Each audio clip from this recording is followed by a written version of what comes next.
자, 오늘이 2013년 마지막 주일입니다. 2013년도 수고 많이 하셨습니다. 자, 우리 옆에 있는 분들 같이 이렇게 한번 축복하시겠습니다. 올해 한 해 수고 많이 하셨습니다. 축복하시겠습니다. 자, 올 한 해 수고 많이 하셨습니다.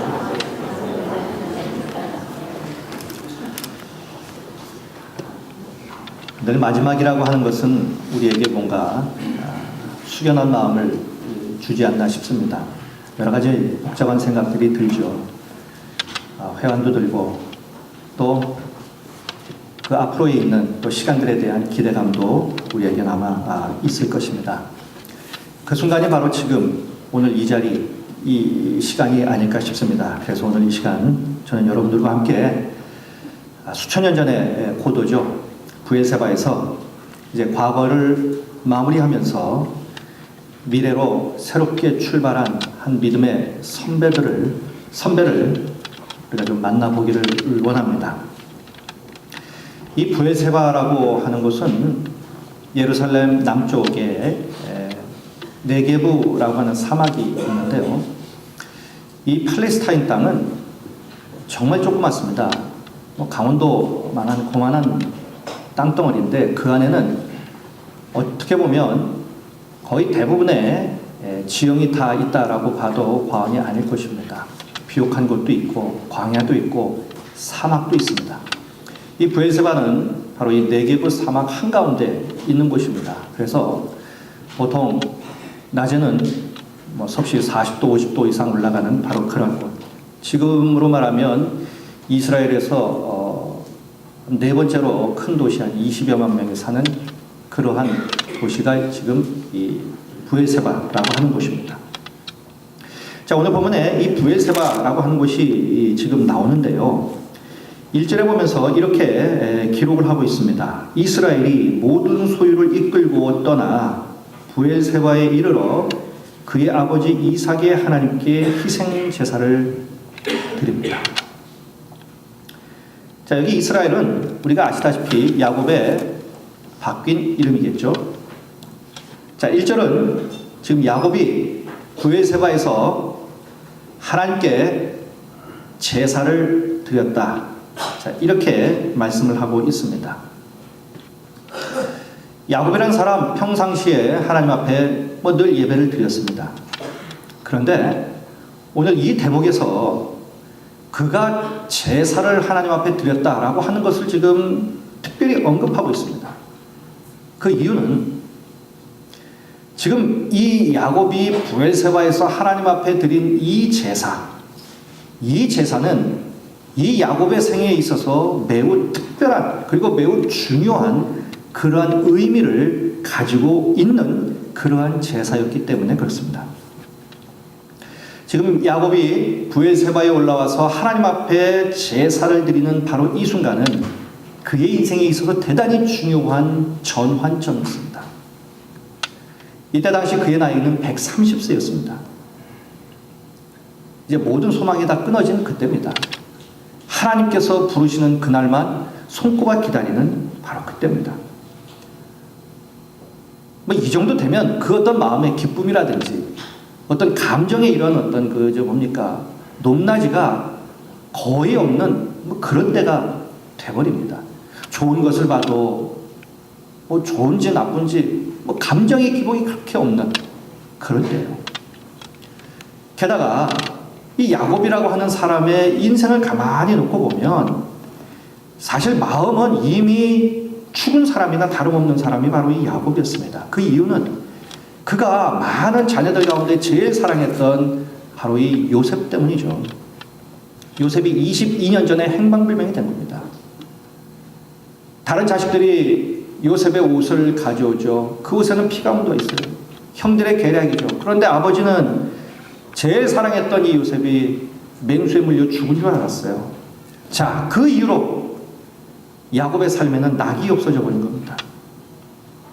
요셉이 죽은 줄 알았던 바로 그때에 야곱의 마음이 얼마나 슬펐는지 정말 얼마나 애통하는 마음이었던지 이런 고백을 합니다. 내가 아들을 따라 내가 스오레까지 내가 내려가겠다.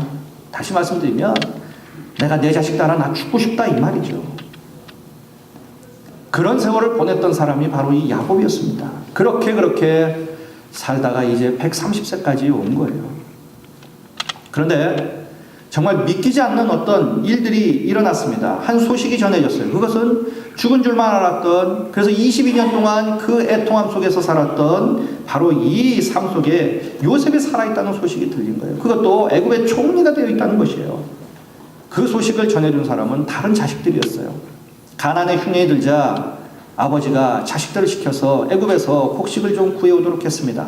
그래서 자식들이 내려가서 곡식을 구해오는 그때에 바로 그 소식을 들은 거예요.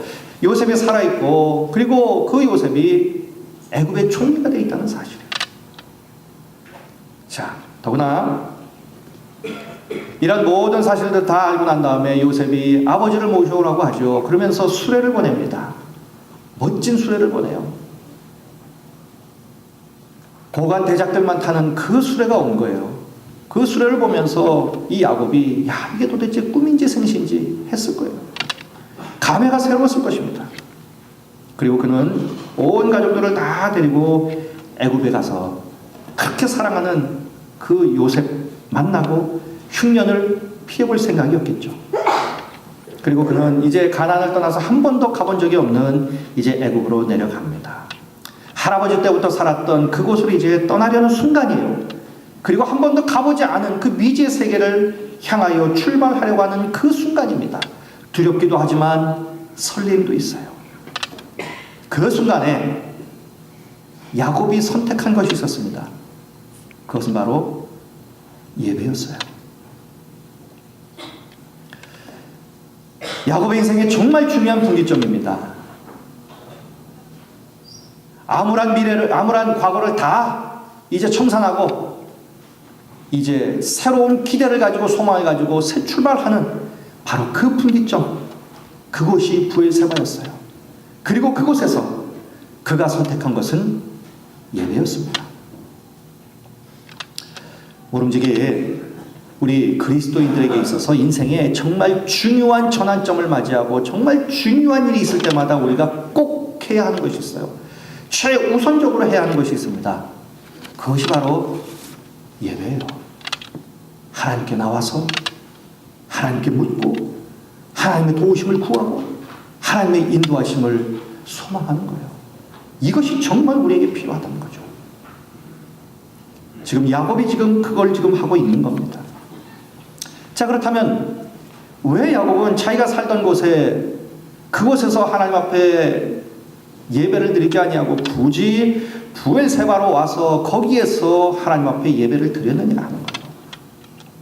이 브엘세바는 이 야곱의 가족들에게는 성지와 같은 곳입니다. 브엘세바를 생각할 때 제일 먼저 떠오르는 사람은 그의 할아버지 아브라함이에요. 그곳에서 아브라함이 아비멜렉과 화친을 하면서 우물을 팝니다. 그 우물을 이름하여 브엘세바, 일곱 우물, 맹세의 우물이란 뜻이에요. 자, 그때부터 시작해서 그곳에서 아브라함만 살았던 것이 아니라 그의 아들 이삭이 또 그곳에서 삽니다. 자, 이렇게 보면 할아버지, 아버지 모두 이 브엘세바에서 하나님을 만났고 하나님의 음성을 들었고 하나님이 주신 복을 받았고 그 하나님의 말씀을 따라 살았던 것이 바로 이 브엘세바예요. 그렇게 이 야곱도 바로 이 브엘세바에서 그 하나님을 만나기를 소원한 거예요. 이제 미지의 세계를 향해서 출발하는 바로 이 전환점에서 할아버지와 아버지가 만났던 그 하나님을 자기도 그곳에서 만나고 싶었던 거예요. 그리고 이제 애굽으로 떠나니까 언제 자기가 이곳으로 다시 돌아올지 모르는 그때, 그 순간이지 않습니까? 그래서 할아버지와 아버지를 회상하면서 그분들의 어떤 그러한 신앙과 삶이 묻어난 하나님을 만난 바로 그 현장, 바로 이 브엘세바에서 자기도 역시 하나님을 만나고 하나님의 인도하심을 받고 싶어서 이제 브엘세바로 갑니다. 그러면서 그의 마음은 이거였겠죠. 하나님, 제가 이제 가나안을 떠나 애굽으로 내려갑니다. 미지의 세계입니다. 저는 나이도 많습니다. 어떤 일이 벌어질지 모릅니다. 아들을 만나는 기쁨은 있지만 그것이 어떤 것인지 모릅니다. 두렵습니다. 그러니 저를 인도해 주시옵소서. 저와 함께 해 주시옵소서. 그리고 기회가 되면 다시 이곳으로 저를 오도록 도와주시옵소서. 이 마음이 제사를 드리는 그 야곱의 마음이 아니었겠습니까? 그렇기 때문에 이 브엘세바는 아들 요셉이 죽은 줄만 알고 살았던 비극의 과거를 이제 다 깨끗하게 정리하고 살아있을 뿐만 아니라 총리가 되어 있는 아들을 만나러 떠나는 분기점이에요. 슬픔과 기쁨의 분기점, 절망과 소망의 분기점, 과거와 미래의 분기점에 지금 놓여 있는 거예요. 정말 중요한 분기점.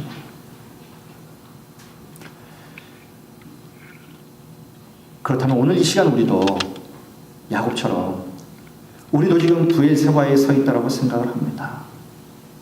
2013년을 과거라는 이름으로 이제 다 시간 속에 묻고 하나님께서 새롭게 주시는 2014년의 미래를 향하여 우리는 지금 한 걸음 한 걸음 내디디려고 지금 서 있는 브엘세바와 같은 곳에서 우리는 하나님 앞에 지금 예배를 드리고 있는 분기점입니다. 그러니까 이 예배가 브엘세바에서 야곱이 드렸던 그 예배와 똑같은 예배라는 거죠. 과거를 정리하고 새로운 미래를 준비하는 마음, 그 마음으로 우리가 지금 이곳에 있는 것 아니겠습니까? 자, 그러면 브엘세바에서 제사하는 이 야곱의 마음에 그 자신의 과거는 도대체 어떻게 회상되었을까요? 그 브엘세바에서 야곱은 과연 자신의 과거의 삶을 한번 쭉 반추해봤을 텐데 어떠한 과거를 쭉 반추했을까? 한마디로 이 야곱의 과거는 많은 성공을 거뒀음에도 불구하고 부끄럽고 그리고 회관이 많은 그러한 과거였습니다. 야곱은 분명 성공한 사람이었어요. 빈털터리로 먼 길 떠나 돌아올 때는 거부가 돼서 돌아옵니다. 아내는 4명, 11명의 자식을 얻었습니다. 그 후 외삼촌의 집을 떠난 후에 마지막 아들 베냐민을 얻어서 모두 12명의 아들, 1명의 딸을 얻었습니다. 재산은 엄청나게 불어서 거부가 되었습니다. 유력 인사가 되었어요. 그러나 문제는 그가 살아온 방식이 문제였어요. 그러나 하나님께 인생을 맡기지 못했습니다. 언제나 자기의 뜻과 자기의 방법과 자기의 생각대로만 살았어요. 늘 결정적인 순간에는 늘 머리를 써서 편법대로 살았습니다. 쌍둥이 형님을 속여서 복을 가로치고 형은 분노하여 동생을 죽이려고 하고 그 사실을 안 야곱은 이제 배우자를 구하러 간다는 명목으로 한 번도 가보지 않았던 큰 길 외삼촌 라반의 집으로 도망갑니다. 그곳에서 무려 20년을 지내죠. 외삼촌의 양을 먹이면서 이런 방법 저런 방법으로 또 자기의 꾀를 써서 자기의 재산을 불려나갑니다. 그런데 이것이 문제였어요. 그는 일견 보면 성공한 것처럼 보였습니다. 외관상으로 보면 그는 성공한 사람이었습니다. 그러나 그 성공은 참 성공이 아니었어요. 왜냐하면 그 성공은 오히려 그에게 엄청난 고통을 주었기 때문이에요. 우선 가정 안에 평화가 없었습니다. 아내들은 서로 경쟁하고 시기했어요. 자식들 사이에는 우애가 없었습니다. 그렇게 사랑했던 아내 라헬도 핏덩인 베냐민을 남겨두고 죽어버렸어요. 세겜으로 갔을 때 하나밖에 없는 딸이 그 지방 주장에게 겁탈을 당합니다. 그것을 본 그 나머지 아들들이 복수를 하려고 그 세겜 사람들을 다 죽여버리는 그 학살을 일으킵니다. 다 살인자가 됩니다. 그러다가 이 자기가 사랑하는 이 라헬이 나온 이 야곱이 가장 사랑했던 이 요셉마저 짐승에게 죽은 줄 알고 슬픔 속에서 그의 나머지 여생을 그가 보냅니다. 분명 사람들이 겉으로 보기엔 그는 성공했어요. 갑부가 되었습니다. 집안도 커졌어요. 유력 인사가 되었습니다. 그런데 한꺼풀만 벗기고 그의 삶과 가정을 들여다보면 비극투성이었다. 그의 삶은 정말 비극이 점철되어 있는 그런 삶이었습니다. 그러고 보면 그의 성공은 신기루와 같은 것이었어요. 얻은 것 같았지만 그 얻은 것이 그에게 진짜 기쁨을 주지 못했어요. 이룬 것 같았지만 다 사상무각이었어요. 성공한 것 같았지만 속을 들여다보면 속은 텅 비었습니다. 기쁨이 없었던 거예요. 이렇게 된 데는 원인이 있었습니다. 하나님을 의지하지 않았기 때문이에요. 여러분, 돈 벌고 사회에서 높은 지위를 얻고 보통 사람들이 생각하는 성공이라고 하는 것 예수 없어도 할 수 있어요. 내 노력으로 할 수 있습니다. 세상 사람들 그렇게 살아요. 그러나 그 성공이 정말 그 사람들에게 행복이냐는 거예요. 그 성공이 죽은 이후에도 유효하냐는 겁니다. 야곱은 분명 성공한 사람이었어요. 세상 사람들이 인정하는 성공을 누린 사람입니다. 그러나 그 성공은 진짜 성공이 아니었어요. 그에게 오히려 고통을 가해주는 성공이었어요. 그 이후로 그의 삶은 온통 고통이요 비극으로 점철된 그런 삶이었어요. 하나님을 의지하지 않았기 때문이에요. 그런데 또 가만히 보면 야곱의 삶을 또 가만히 들여다보면 그가 완전히 하나님을 의지하지 않은 것도 아니에요. 어려울 때마다 하나님을 찾았습니다. 외산초에 집으로 도망할 때도 그랬고요. 야복강 나루토에서도 형을 만날 때에도 하나님께 기도했습니다. 그러나 가만 보면 그때뿐이었어요. 위기가 끝나고 나면 그는 다시 자기 방법대로 자기 욕심대로 또 사는 거예요. 그러다가 다 늙어가는 나이에 비참한 마음을 금할 수 없는 자리까지 이제 이르게 된 겁니다. 이것이 그의 과거예요. 그 후에 바로 앞에 서서 바로에게 그가 자기의 인생을 얘기하면서 뭐라고 얘기합니까? 나는 정말 험악하게 산 인생입니다. 왜 그렇게 얘기했을까요? 이 성공을 거뒀으면 난 진짜 성공한 사람, 난 지금 성공한 인생을, 난 자주성가한 사람입니다. 이렇게 얘기하지 아니하고 정말 고달픈 인생 살았습니다. 험악한 인생 살았습니다. 이렇게 고백하잖아요. 진짜 그의 고백대로 그의 인생은 험악한 인생이었어요. 뭔가는 쥐었지만 그 인생은 진짜 험악한 인생이었어요. 이것이 이 야곱의 과거였어요. 그렇다면 여러분들의 지난 한 해는 어떠셨습니까? 야곱처럼 후회는 없으십니까? 야곱처럼 때때로 하나님 의지하고 또 그 위기가 지나면 또 내 방법대로, 내 삶대로, 내 욕심대로, 내 생각대로 또 그렇게 하루하루 또 살지는 않으셨습니까? 우리를 진짜 복되게 할 수 없는 것을 얻기 위해서 복의 근원이신 하나님을 등지지는 않으셨습니까? 그리고 야곱이 사랑하는 것을 잃어버린 것처럼 얻은 듯 하면서도 정작 가장 중요한 것은 잃어버리고 산 그런 인생은 아니었습니까? 그 인생이 어떠한 인생이든지 이젠 여기까지 왔습니다. 이제는 지워버리고 묻어버려야 될 때입니다. 이제 과거는 시간 속으로 이제 다 묻고 가야 합니다. 그러나 여기서 중요한 것이 있어요.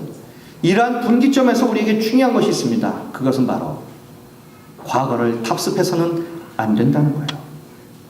아쉬울 때만 하나님을 부르고 찾았던 그러한 약속받은 그러한 모습이었다면 이제 그것은 버려야 합니다.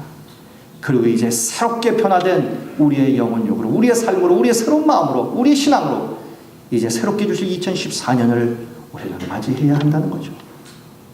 자, 이제 브엘세바에서 이 야곱이 제사를 마칩니다. 그러자 그에게 새로운 힘이 생깁니다. 언제 내가 슬퍼니 하는 듯 다시 기력이 솟아나 힘있게 자식들과 더불어서 이제 애굽을 향해 갑니다. 이렇게 기운이 솟았던 것은 하나님께 예배를 드리고 하나님의 음성을 들었기 때문도 있었습니다. 그러나 또 하나 있었어요. 그것은 바로 그 아들이 보내준 수레, 그 멋진 수레를 보면서 너무 기뻤던 거예요. 너무 감격스러웠던 거예요. 새로운 소망이 생긴 겁니다. 요셉이 죽었다고 생각하는 그 순간부터 이 야곱의 인생에는 미래가 없었어요. 죽은 인생이나 똑같았단 말이죠. 그러나 하나님은 그에게 믿어지지 않은 미래를 허락하셨습니다. 그리고 미래에 대한 소망이 그에게 다시 일어나게 만들었어요. 부엘세바에서 그의 고통스러운 과거는 이제 모두 다 잊게 만들었어요. 그리고 이제 새롭게 그가 그렇게 사랑했던 요셉과 더불어서 남은 여생을 살도록 하나님께서 인도하셨단 말이죠. 과거만 쳐다봤던 그의 눈이 이제 미래를 보게 되었다는 거죠. 하나님만 바라보기로 마음먹고요, 하나님만 인생의 소망의 줄로 여기고 붙잡고 나아가기로 그가 다짐합니다. 그 수레를 보면서, 그리고 그 수레를 타고 가면서 얼마나 기뻤겠습니까? 그래서 여러분 기억하십시오. 하나님은 우리의 미래를 준비시켜 주시는 분이에요. 하나님은 요셉이 죽었다고 여기고 절망하던 그 시간에, 야곱도 모르는 그 순간에 비밀 작전을 수행하듯이 요셉을 준비시키고 훈련시켜서 애굽의 총리로 만들어 주셨어요. 흉년에 굶어 죽을 사람들을 살리기 위해서 하나님께서는 요셉을 히든카드로 준비해 놓으셨고요. 그리고 이 야곱의 미래를 책임질 축복의 통로로 이미 다 만들어 놓으셨던 거예요. 이제 야곱은 가장 사랑했던 그 요셉의 효도를 받으면서 이제 여생을 살겠죠. 이것이 바로 하나님께서 야곱을 위해서 준비해 놓으신 큰 복이었습니다. 이 야곱의 마음이 얼마나 사실 복잡했겠습니까? 그 마음속에, 이 분기점 속에서 하나님께서 찾아오셔서 야곱에게 말씀하죠. 야곱아, 태우지 마라. 내가 모르는 동안에 난 너의 노후를 다 책임져 놓았다. 내가 요셉을 다 준비시켜 놓았다. 너는 요셉이 죽은 줄 알았지만 그는 살아있고 총리가 되어 있다. 내가 너를 위해서 준비해 놓은 축복이다. 이제부터 너는 나만 믿고 네 인생을 나에게 맡겨라. 나만 보고 살아라. 그리고 내가 너와 함께 애굽에까지 가고 거기서도 내가 너를 지켜주마. 자, 이러한 마음으로 우리 하나님께서 야곱에게 놀라운 축복의 말씀을 하시죠. 그것이 바로 오늘 본문의 2절부터 4절의 말씀입니다. 자, 이렇게 축복을 하십니다. 우리 다 같이 한번 읽으셨으면 좋겠습니다. 그 밤에 시작. 그 밤에 하나님이 이상 중에 이스라엘에게 나타나 이르시되 야곱아 야곱아 하시는지라. 야곱이 이르되 내가 여기 있나이다 하매 하나님이 이르시되 나는 하나님이라 내 아버지의 하나님이니 애굽으로 내려가기를 두려워하지 말라. 내가 거기서 너로 큰 민족을 이루게 하리라. 내가 너와 함께 애굽으로 내려가겠고 반드시 너를 인도하여 다시 올라올 것이며 요셉이 그의 손으로 네 눈을 감기리라 하셨다. 아멘. 오늘 본문에서 하나님께서 야곱에게 하신 이 말씀을 보십시오. 야곱이 가장 아쉬워하고 가장 염려하는 부분들을 미리 하나님께서 다 말씀해 주셨어요. 가보지 못한 애굽이에요. 그 나이에 노구를 이끌고 간다는 것이 얼마나 불안했겠습니까? 두려웠겠습니까? 그때 하나님이 말씀하시죠. 야곱아, 마음 놓고 애굽으로 가라. 애굽에서 내가 너를 통하여 큰 민족을 이루어 주겠다. 내가 너와 함께 하겠다. 요셉이 그리고 마지막으로 너의 눈을 감겨줄 것이다. 너의 후손들을 다시 가나안으로 돌아오게 하겠다. 야곱이 염려하고 야곱이 걱정했던 그 모든 것들을 다 말씀해 주셨어요. 이 약속을 받자 부엘세바를 떠나는 이 야곱의 마음 얼마나 행복했겠습니까? 얼마나 기뻤겠어요. 아들이 보낸 그 수레를 타고 가는 그의 얼굴에 기쁨이 충만했을 거예요. 후회스럽고 불편했던 과거 부엘세바에 다 묻어버렸습니다. 그리고 하나님이 준비하신 그 미래를 향해 그가 갑니다. 한 번도 가보지 못한 애굽이었지만 하나님께 맡기고 나갑니다.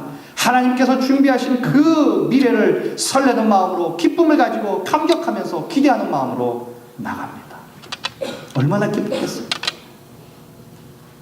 그러고 보면 이 야곱이라는 사람 참 복된 사람입니다. 여러분, 인생을 가만 보면 시작도 중요하고 과정도 중요합니다. 그러나 인생에서 가장 중요한 것은 마무리가 아닐까 싶어요. 과정이 아무리 화려하고 아무리 멋진 인생을 살았어도 마무리가 비참한 사람들이 있습니다. 마무리가 너무 쓸쓸한 사람들이 있어요. 마무리가 너무 슬픈 사람들이 있습니다. 마무리가 아름다워야 합니다. 젊을 때는 힘들어도 뭔가 할 수 있어요. 그러나 힘 떨어졌을 이 말년엔 진짜 조그마한 일도 큰 일로 다가옵니다. 큰 슬픔으로 다가와요. 그래서 제가 오늘 아침에 그 예배 위원들 모이셨을 때에 이런 말씀을 드렸습니다. 자식을 위해서 부모가 마지막으로 해줄 수 있는 최고의 선물이 뭐냐? 부모가 자식을 위해서 마지막으로 해줄 수 있는 최고의 선물, 그것은 유산을 물려주는 것이 아닙니다. 최고의 선물은 부모가 자식의 짐이 되지 않는 거예요.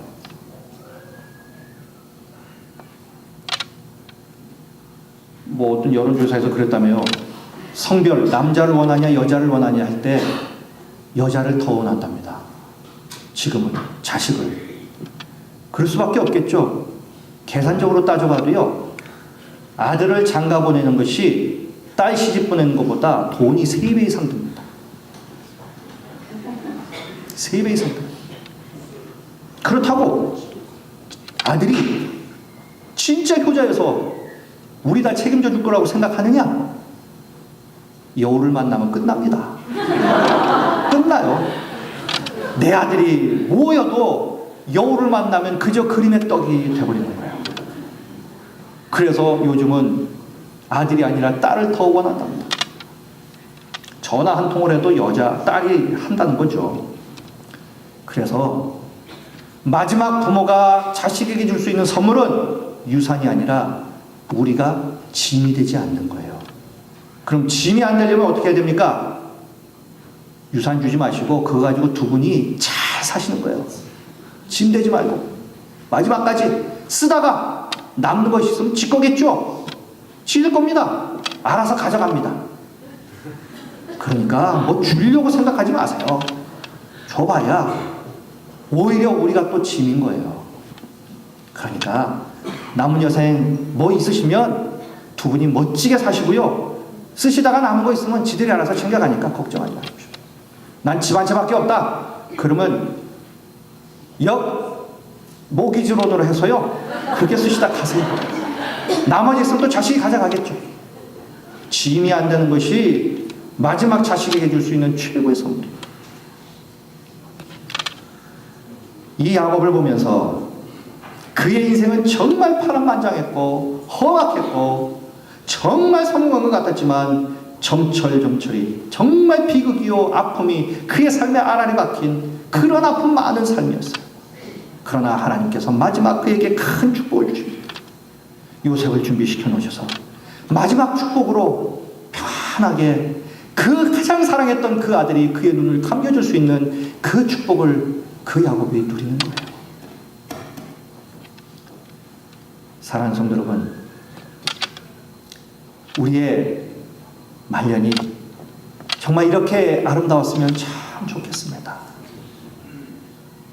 마지막까지 자식 때문에 정말 소갈을 하고 고생을 하고 자식 걱정에 눈을 감을 수 없는 그런 삶이 아니라 이런 삶을 정말 우리도 야곱처럼 남은 여생 사셨으면 참 좋겠습니다. 하나님이 준비하신 축복이었어요.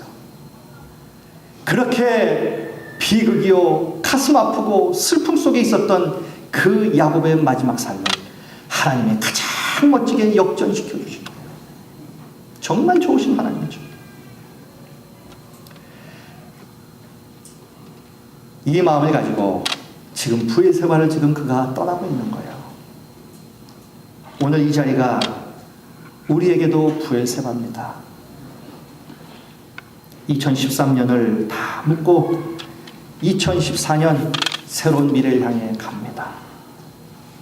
2013년에 상실감, 후회, 부끄러움, 욕망들 이제 다 뒤로 하시고요. 그리고 이 예배가 부엘세바에 우리도 그 예배가 되어서요. 야곱에게 하나님이 놀라운 미래를 약속하시고 함께 이끌어 주신 것처럼 2014년을 우리 하나님이 또한 멋지게 만들어 주시고 준비시켜 주시고 우리를 친히 이끌어 주시는 그 믿음을 가지고 새해를 우리가 맞이해 줬으면 정말 좋겠습니다. 하나님은 우리에게 소망이 되시고요. 당신께서 친히 우리의 소망이 되어 주셨어요. 그리고 그 소망을 품고 그리고 우리의 유일한 소망이신 하나님 품 안에 안겨서 우리가 2014년을 향해 믿음을 가지고 나아가셨으면 좋겠습니다. 야곱을 이끄셨던 그 하나님 우리와 또한 함께 하실 줄로 믿습니다. 2013년이 어떠한 삶이었던지 이제 다 묻어버리시고요. 2014년은 정말 하나님 한 번 잘 모시고 하나님의 손 안에서 하나님이 만들어주시는 그러한 멋진 그러한 삶이 되었으면 참 좋겠습니다. 흉년을 모르고 고센 땅, 그 기름진 땅에서 여생을 축복되게 살았던 그 야곱처럼 우리의 앞날도 하나님께서 친히 은혜와 복으로 충만히 채워주시는 그 2014년이 되었으면 좋겠습니다. 2013년이 우리 인생의 흉년이었다면 2014년은 고센 땅에서 흉년 없이 살았던 야곱처럼 우리도 흉년 없는 2014년의 삶을 살았으면 참 좋겠습니다. 야곱이 부에세바를 떠날 때 가졌던 그 감격과 기쁨의 마음이 오늘 우리에게도 임하여서요. 기대와 감격과 기쁨으로 그리고 설레임으로 2014년을 맞이하시고 하나님의 손에 의해서 가장 복된 2014년 내 인생의 정말 기념비 같은 그러한 하나가 되시기를 주님의 이름으로 간절히 축원드리겠습니다. 기도하시겠습니다.